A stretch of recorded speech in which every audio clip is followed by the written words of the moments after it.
Welcome back, folks. I'm Jake ELLENBOGEN, and today I'm going to be talking about the free agency class. We are going to break it down. I'm going to give my grades. This is what happens when I have comments in the comment section asking me to do something. I'm going to do it most often, as long as I can see it. Quite a few people liked the draft grade video, but they kept asking me, hey, can we get a free agency grade video?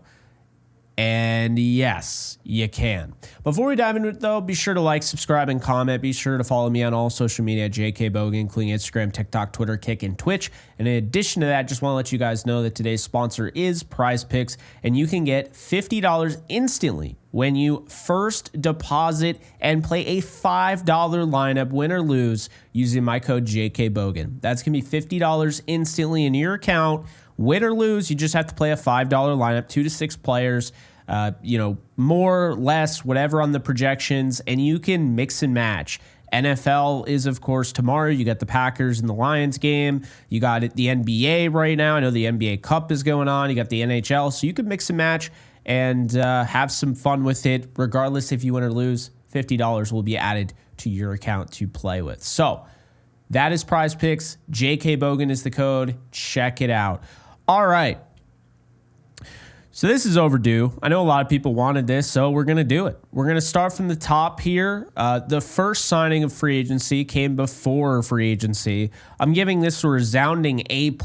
I was so stoked about this because I felt in this sense, when you went out and traded for this player from the Pittsburgh Steelers, I was a huge fan of when you traded for him, but then what we saw, the maturation over the course of the year and how he played his best football. I'm talking about Kevin Dotson. Are you kidding me? This deal is a masterclass.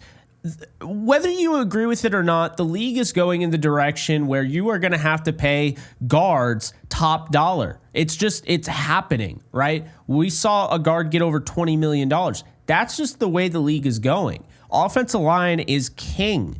And so with that said, I want to give a lot of credit to Kevin Dotson here. I don't think he gets enough credit. In general, he's been one of the best guards in football the last 5 games. And I say that because basically he's been hurt the majority of the season. You don't know that probably because he's been playing through it. He left the first game of the season in a walking boot. Now, he played the whole game, but he left the arena in a walking boot. This guy is tough as nails. He loves being a Ram. He loves being a teammate, and he just loves football. He's everything that you could want in a player. He fits the we not me culture. I've only heard amazing things about him in the locker room. This is definitely one of the big-time signings of the Les Snead era, and I understand it's only year 1.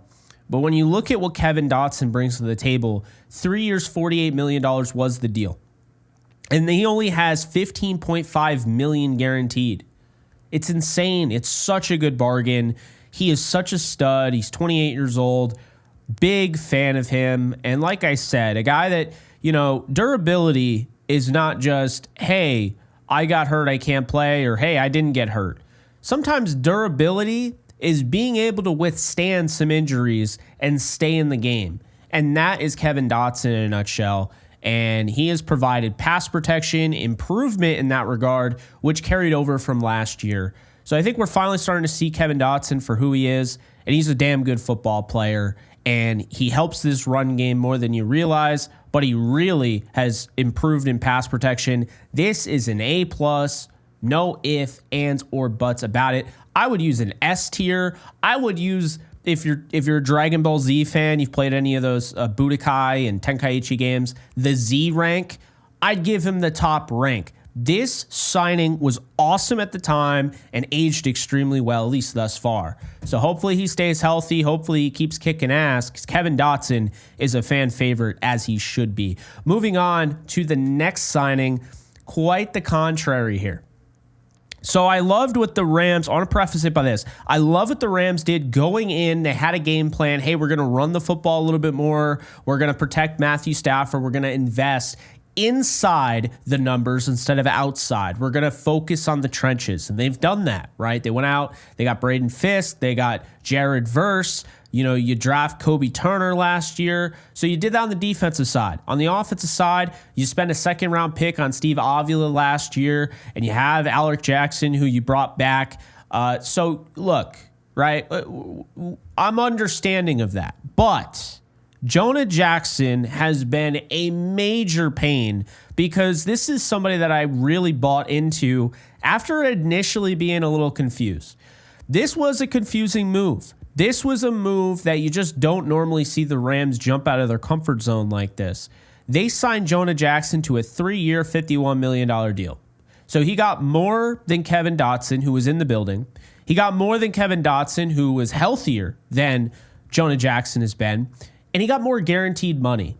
And unfortunately, if I could switch around the guaranteed money, no offense to Jonah Jackson, just in the benefit of the team, I would love to do that. $34 million guaranteed for Kevin Dotson. I feel a hell of a lot better than $15 million for Kevin Dotson and $34 million for Jonah Jackson.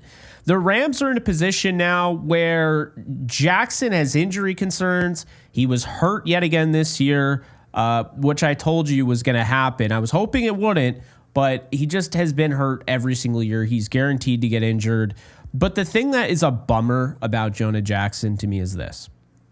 I had high hopes, but at the same time, I don't necessarily think Jonah Jackson's been terrible. I don't think Jonah Jackson's been great. I don't know what to think about Jonah Jackson because in my mind, they were doomed from the start when the injuries started happening. And then right before the season, they're like, yeah, let's just throw him in at center. What? You spent the whole offseason saying that Steve Avila was the center. And now you're just jumping off the podium and you're like, yeah, actually, we're going to use Jonah Jackson, who we signed and we paid a lot of money to because we knew he could do one thing. And now we're just going to kind of throw it in flux and see if he can do another.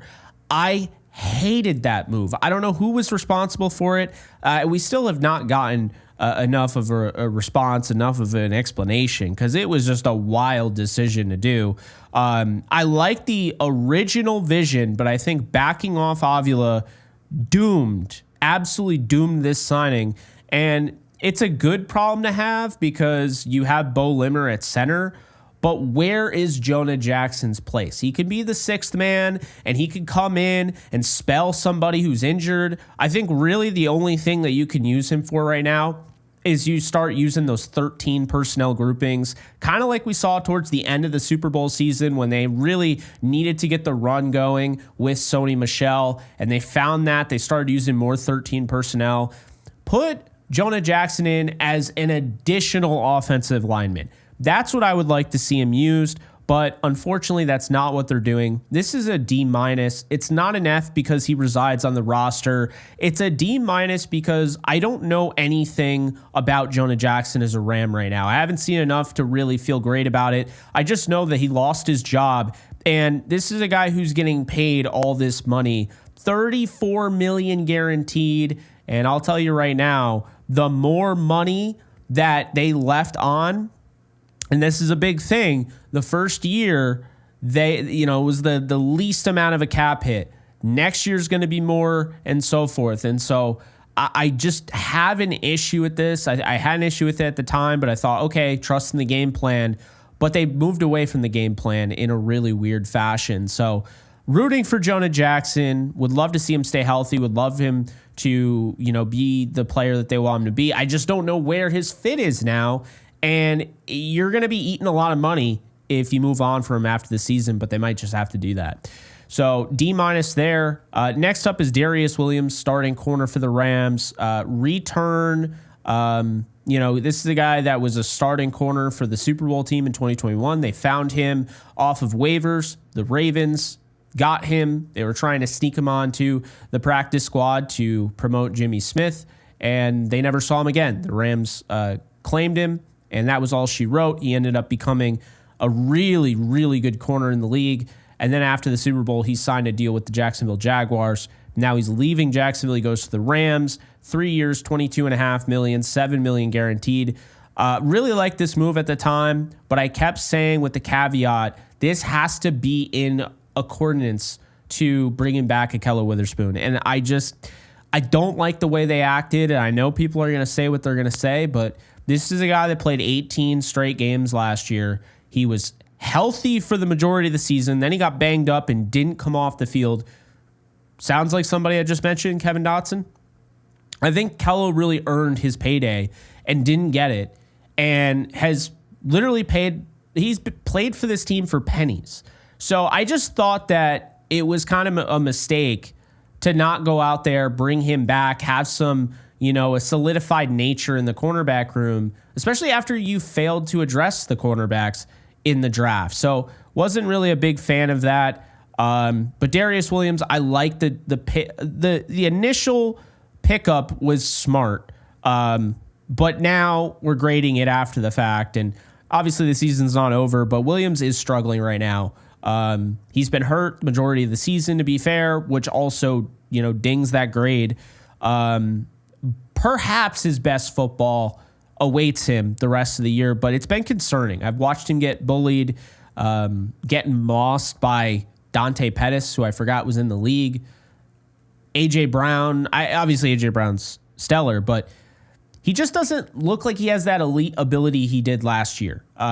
It was a tale of two halves for the season last year for him, but at one point, this is a guy that was just absolutely tormenting quarterbacks, and he was just a shutdown corner, and this year he just hasn't been. He's been disappointing, but he hasn't been crippling like Jonah Jackson. So I'm going to give this a C-.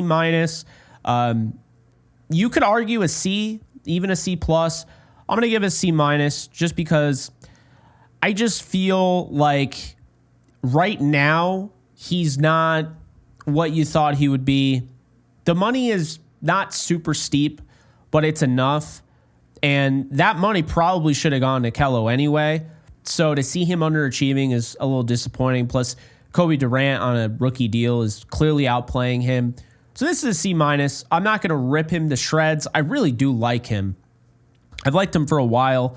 I own a jersey somewhere. It's not in this apartment. It's back at the house that I used to live at. But definitely own a jersey of his. It's just, unfortunately, he has not played his best ball this year.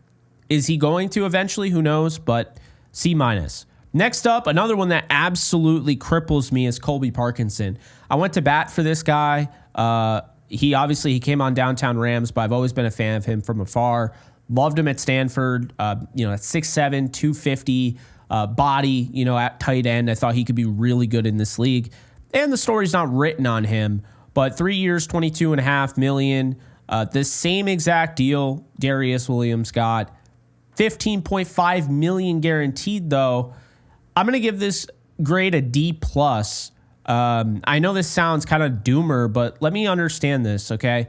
When Tyler Higbee went down, and they had Davis Allen, who they really like, they still, after signing Colby Parkinson, wanted to get Brock Bowers.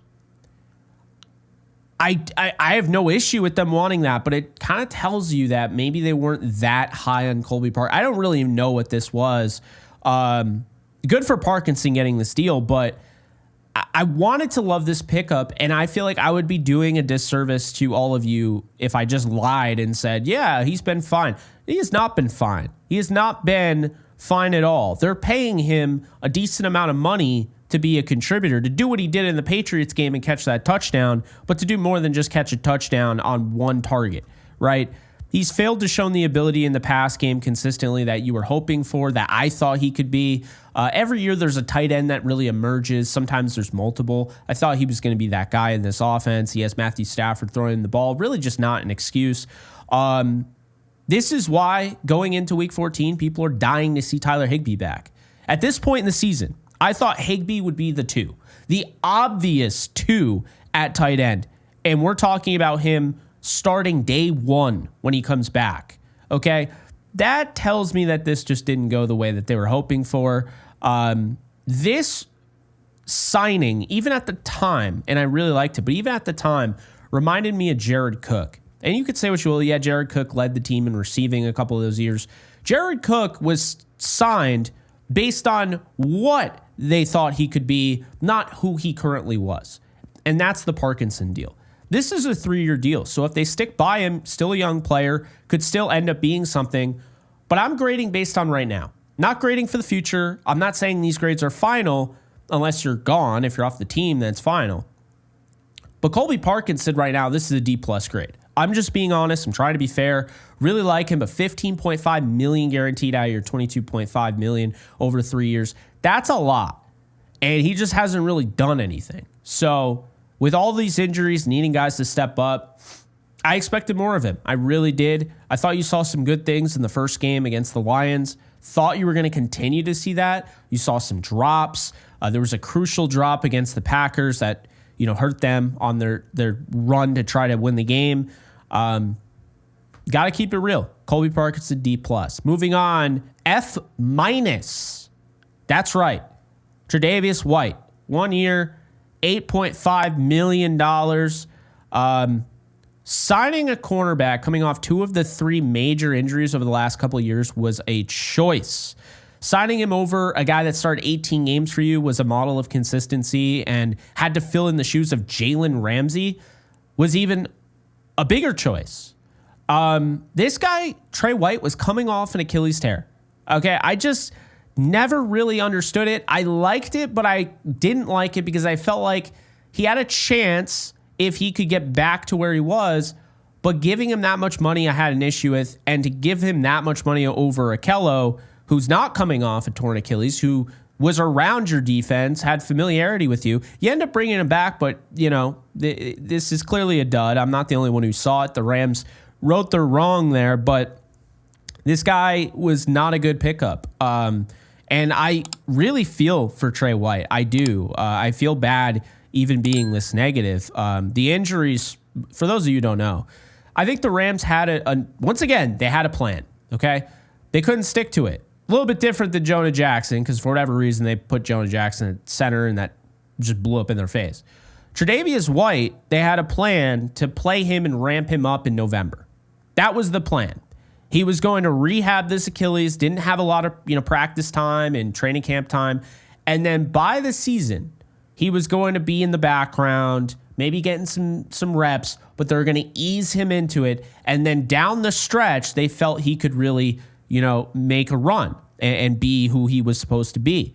Unfortunately, because of the injury to Darius Williams, which again dings that grade, and the injury to Darion Kendrick, the Rams were already, losing depth, and they didn't bring back Akello like I said they should until later on. So Travius White now has to start week 1 against the Lions, and he got pulverized. And really, he was probably the worst starting corner in that short span he started for the Rams. And I feel for him because I just feel like they left him on an island. I understand they had no choice, but this is why if they signed, Akello, things would have been a little bit different. To me, this was a Cody Sensabaugh level signing.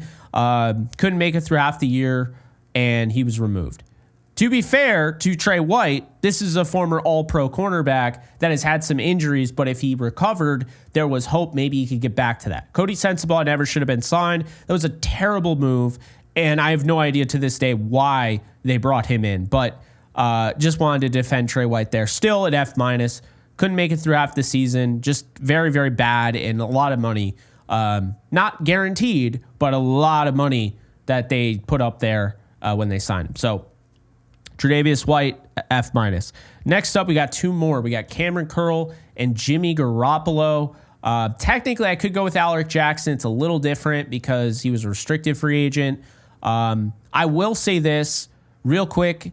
I'm going to give Alaric Jackson an A. It's really good value. I am not super high on Alaric Jackson for the long term. I like him, and I've had conversations with him. But as far as a long-term left tackle of the future, I don't believe that's Alaric Jackson. I think if he wants to stick around, maybe he could be that right tackle of the future, but I think you need a bookend elite left tackle. The Rams have only won Super Bowls when they've had Hall of Fame level tackles. You talk about Andrew Whitworth at left tackle and, of course, Orlando Pace. I think there's a reason for that. You can get away with maybe your guards not being an elite level or the right tackle, but that blind side, especially when you have a quarterback that's not overly mobile, is getting up there in age, you have to protect him. I think it's really key and critical to have that elite upper echelon left tackle, and I just don't think Alaric's that. With that said, the deal, it was like 1 year, $9 million. Absolutely an A. He's played every game. He's been healthy. He missed the first 2 games because of a suspension, which the NFL never disclosed. But, he's been really solid, and I just want to give him his props. So that's what I would say is A for Alaric Jackson. All right, Cameron Curl. This one hurts me to say as well. C+. 2 years, $9 million, $6 million guaranteed. Cameron Curl, when they signed him, it was like midnight. I was on the side of the road, not actually literally on the side of the road, at a rest stop, and pulled over to do a live stream on our way to Florida. And it was right around midnight. And I could not believe my eyes when I saw Cameron Curl was going to the Rams for 2 years, $9 million. This was a guy that PFF had an evaluation of $15 million average annual, okay? This is one of the best run supportive safeties in the game and has been for the last few years. However, it hurts to say this because I'm disappointed in Cameron Curl. And things can change. And by the way, disappointed doesn't mean I think he's trash or bad. I just think he's not quite on the level I was expecting. I still believe in him, and I think, he's not necessarily the steal I thought so far through the season. He still could be. This is a 2-year deal, keep in mind. Very low guarantee. I thought it was still a great signing and still is, but I thought they stole a Pro Bowl, All-Pro caliber safety, leaning more Pro Bowl. All-Pro is a little bit, steep. But he just hasn't quite lived up to the hype that I gave him. So maybe it's more on me. He's been one of the best run support safeties in the league, like I mentioned. But this year, I think, has been his worst year, all things considered. And I will say this, since the bye week, just like the rest of the defense, he's shown a lot of improvement. But I can't do better than a C+. I think he's just kind of, he's there. He's an average starter right now. We'll see if he takes off. There were injuries at corner, to be fair. But yeah, I just was expecting to see more. And who knows? Like, his best could be coming. So we'll see. Last but not least, Jimmy Garoppolo. I'm giving him an A-. I haven't even seen this guy play, right? And I understand I didn't give a grade to KT Leviston, who I also didn't see play, is in the same boat as Jimmy Garoppolo, except for the fact that he was banged up. But Jimmy Garoppolo, I don't want to see. Why would I want to see my backup quarterback? That means that my starter got hurt. Here's the thing. I am grading it based on today. Today is Wednesday, December 4th, 2024. Based on today, Jimmy Garoppolo is exactly the signing that I liked when they made it. A-. He was a 1-year, $3.1 million signing. That's great. That's great value. You now have a solidified approach to the quarterback position. Instead of focusing on guys like John Wolford and focusing on Stetson Bennett, you got a guy that's won not just big games, but games in the playoffs. And he might not be everyone's favorite quarterback. And certainly he got ran out of the 49ers organization pretty quickly, as well as the Raiders. He was suspended for the first 2 games because of, the substance abuse policy, or whatever it's called. The wellness policy, I think is what they call it now. But make no mistake about it, Jimmy Garoppolo was a great signing. We haven't seen him, and that's good. I would have given it an A+ if it was Carson Wentz, because he had that mobility factor. He was there last year, just had more familiarity. Would have gone with him over to Garoppolo, but you can't hate on the Garoppolo move. You just can't. A-. The Rams have enough weapons where, God forbid, Stafford did go down. I feel like Garoppolo could win a game or two, being able to throw to Cooper Kupp and Puka Nacua and playing within the confines of Sean McVay's scheme. And I think the familiarity factor going back with working with the Shanahan offense, which is similar to McVay's, I think was really just a smart move. Solidifying the backup quarterback position. We saw it last year. A lot of quarterbacks went down. Very, very smart move by the Rams. So I'm giving it an A-. I know we haven't seen him, but I really like that move. And like I said, A+ if it was Carson Wentz, but that's just me, right? I preferred Carson Wentz. Still, Jimmy Garoppolo is a good move. You can't take anything away from it. I know they also tried to trade for Sam Howell. The Seahawks beat him to it. I like Garoppolo more here because Sam Howell puts you in a weird position where if you get him and you have multiple years of control, well, now you might start maybe trying to give him a chance to be the successor to Stafford. And as much as I like him, I just don't think he's going to be a starting quarterback in this league. I think what you're probably going to see with him is he's going to be kind of that journeyman bounce around quarterback. But to be fair, I also don't think Jimmy Garoppolo is a starter in this league anymore. I think he's a priority backup. So a lot of the talk, and I've seen it, about him succeeding Matthew Stafford after the season, I would absolutely 100% push back on that. So, plus, I don't think he's going to leave. But I don't necessarily think Garoppolo is going to stick around either. So with that said, those are my thoughts. Free agency as a whole, you got a A+ in there, a D-, a C-, a D+, an F-, a C+, and an A-. So you have 2 A's, A+, A-. No B's. Damn. This is tough because I could not really even come up with one. I'm probably going to go with a C, okay? And the reason being is because I think the A+ and the A- kind of weigh that thing up. Like the weight of those definitely carries. And I gave an F- and a D+ in this. So I got to be honest here. I think this was a C free agency. I think they had a fantastic signing, bringing back Kevin Dotson. I liked the approach. I understood the vision, but they didn't follow through with it with Jonah Jackson. I like the approach with Darius Williams, but that's kind of blown up in your face. Colby Parkinson, I really like the player, but he just isn't who you were hoping he would be. And again, this is a 3-year deal, but as of right now, he's a D+. Tre'davious White was an awful signing. He didn't make it through half the season. Cameron Curl, his story's not written, but currently right now he's a C+.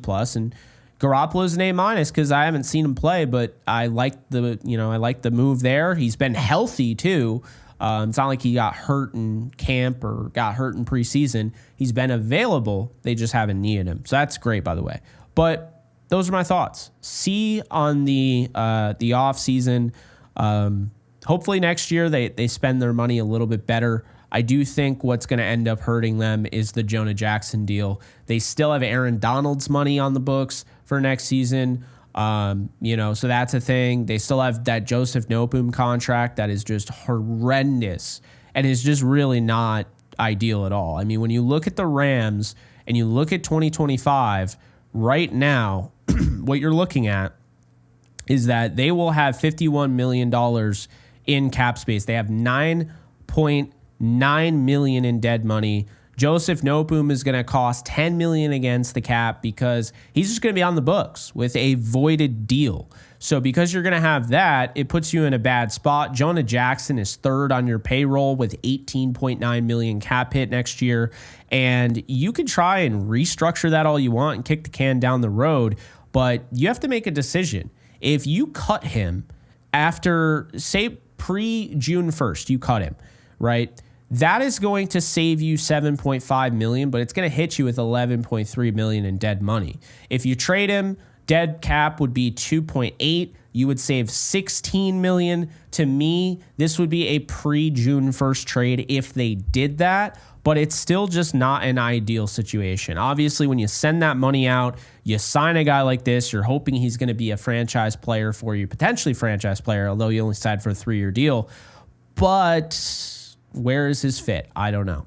So those are my thoughts. C on the offseason. I don't think Darius Williams is back. Kevin Dotson might get another extension after the next 3 years.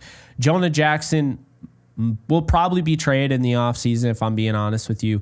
Colby Parkinson, they might keep around just because a lot of that guaranteed money was, came out in year one. Travius White, obviously he's gone, and he'll be a free agent next year if the Rams wanted to bring him back. Cam Curl is going to stick around. I mean, that's a great deal regardless. And Jimmy Garoppolo might be brought back. Alaric Jackson, I think, is going to be priced out of the Rams' range, and I think they will be looking for a left tackle in the draft, or they could go after Garrett Bowles from the Denver Broncos, who is having a hell of a season. So that's it. Those are my thoughts. Hope you guys enjoyed. Hope this video sufficed and scratched that itch that you guys had for me to cover the free agency. It's a long time coming. It's probably overdue, but I'm glad we got to it, and I appreciate you guys giving me the hint, nudge on this one. So be sure to check out today's sponsor, Prize Picks, $50 when you sign up and play a $5 lineup using my code JKBogan. Be sure to follow, subscribe, all that good stuff, and I will see you guys in the next video. Take care, folks. Later. Just want to let you guys know that we are doing all 22 live breakdowns every single week, Rams football related, over on Kick exclusively. That's kick.com/JKBogan if you want to get in on the action. And if you want a little something more than just football, I also do gaming streams as well. So check that out. Link is in the description, and hope to see you there. Do you love talking about the Rams, the NFL, or just want to be a part of a community? Join my free Discord server today. We're over 800 members. We got 24/7 live chat, a level 3 boosted server, the ability to call into JE Live, playing online games with us on Kick streams, toggleable alerts for when I go live on YouTube or Kick so you don't miss a live stream, and exclusive giveaways. Click the link in the description, the comments section, or the link that comes up in the video to learn more and join today.